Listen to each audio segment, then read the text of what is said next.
Hey tubers, Bart coming at you. Long time no see. Working overseas for a year.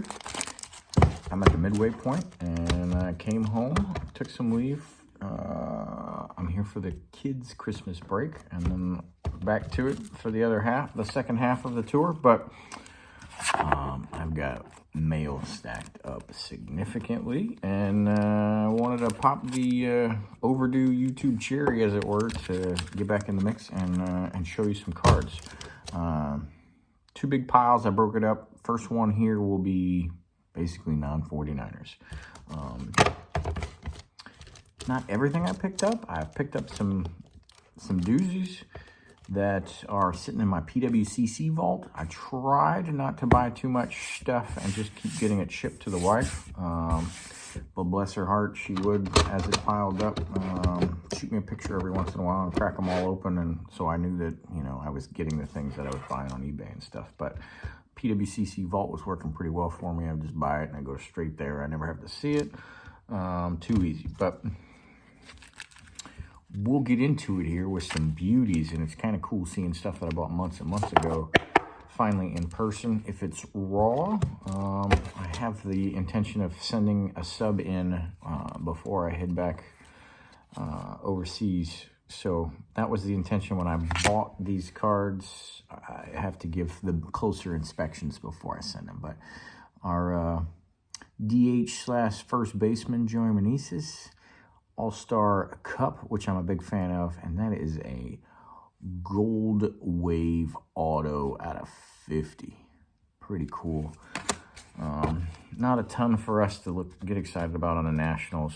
I'm really struggling with a little bit of the big picture of the Nationals because, you know, if you're not willing to keep Bryce Harper, you're not willing to keep Soto, what are we playing for? What are we doing?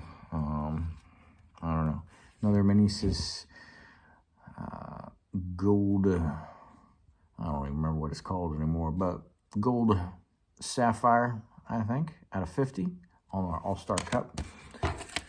Here's your Josiah Gray, another one of our bright spots. Future Stars gold MLB logo man out of 50.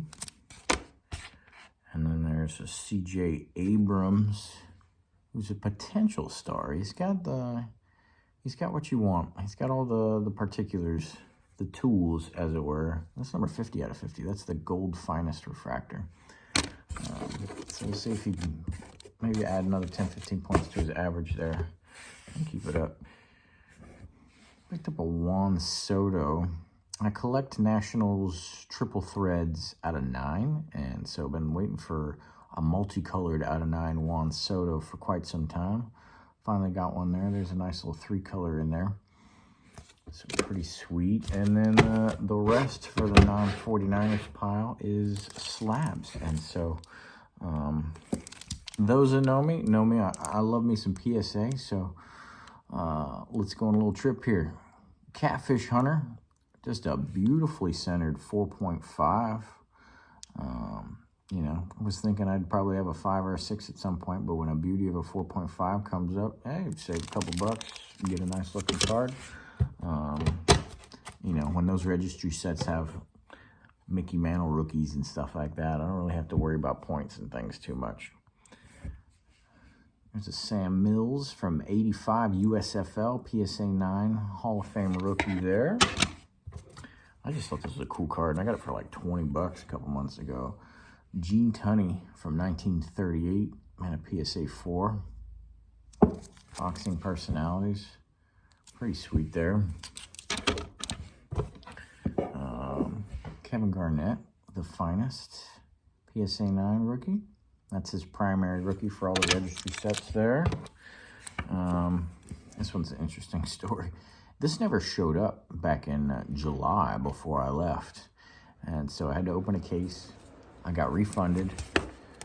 The guy, the initial seller fought USPS. And when USPS found it or whatever, they mailed it to me. And the guy hit me up. I was like, hey, as soon as I come home in December, I'll hit you back up. So I gotta drop him a note. I hit him up about a week or so ago saying I was getting close to being here. And since then, I've bought one of those on PWCC. So I have 2 of them. One of them sitting in that vault. So I'll ship that back.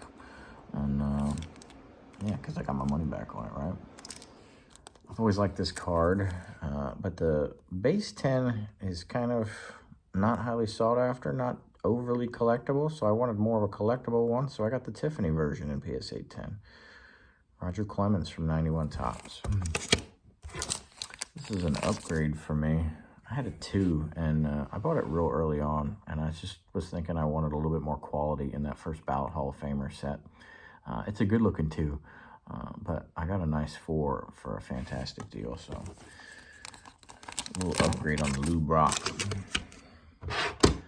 Here's some more recent ones I just picked up. From, what are these, 58? 59 Topps. Aaron Clubs the World Series Homer. I got some good versions of those from that year with little, you know, remember the games type of thing. Got the Luka PSA 10. Every once in a while, these mainstream cards, you can catch them on little dips when people aren't paying attention, especially when somebody is entering the midterm of their career.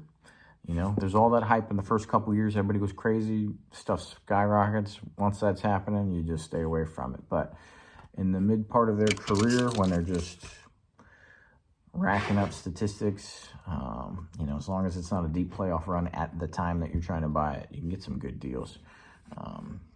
This one was a timing thing. The Anthony Edwards, he's on his way to be one of the top people. I mean, he's already up there in the league, but he's on his way to be one of the significant top leader. And he's the, at this point, selected leader of the basketball team for the next Olympics. So look out for that next summer.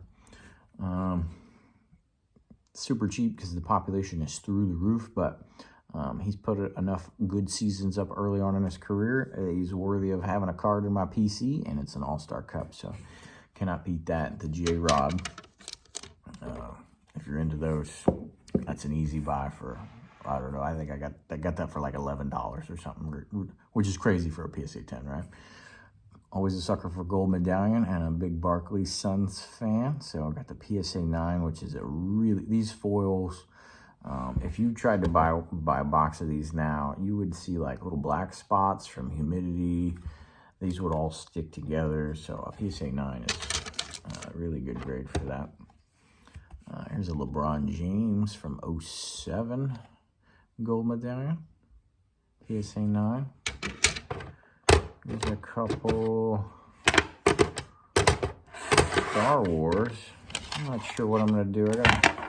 I might stick 1 or 2 of these in kids' stockings this year. But there's a Jabba the Hutt from the modern living sets, PSA 10 there. And then from the old school, we got a Han Solo, nicely centered yellow, PSA 8. And then a C3PO PSA 8 as well. Fresh slabs and beautifully centered cards. And 3 more slabs here. We got a Gaudy Red Faber, PSA 2. It's a Hall of Fame rookie card there. I'm picking up here and there some of those types of cards, but again, some of those are hanging out at PWCC. Because it's not like I'm at the house displaying those things, but building up the future of the collection. And then it's going to be a long time till I own this card in the actuality. So, got the reprint, but got a nice refractor of it. I need to get the 52 Topps Jackie refractor of some sort as well, slabbed up. But nice PSA 10 Blue Sapphire from 13 Bowman for Willie Mays. And then last but not least, the 1989 Bill Ripken, the non-edited version FF PSA 9. I just thought that'd be a cool one to have in the PC. Well, I mean, I grew up as a a Maryland kid, so went to lots of Orioles games. And so love seeing those uniforms and that old school Oriole on the hat. And then 89 Fleer just kind of pops as well. And then obviously the story of that air card is always cool. So that's the non-Niners pile. And I'm at 10 minutes, so I'm going to call that good. But thanks everybody for watching. Hit me up, let me know what you think in the comments. And then stay tuned for the next one. And it'll be crap ton of Niners. Later.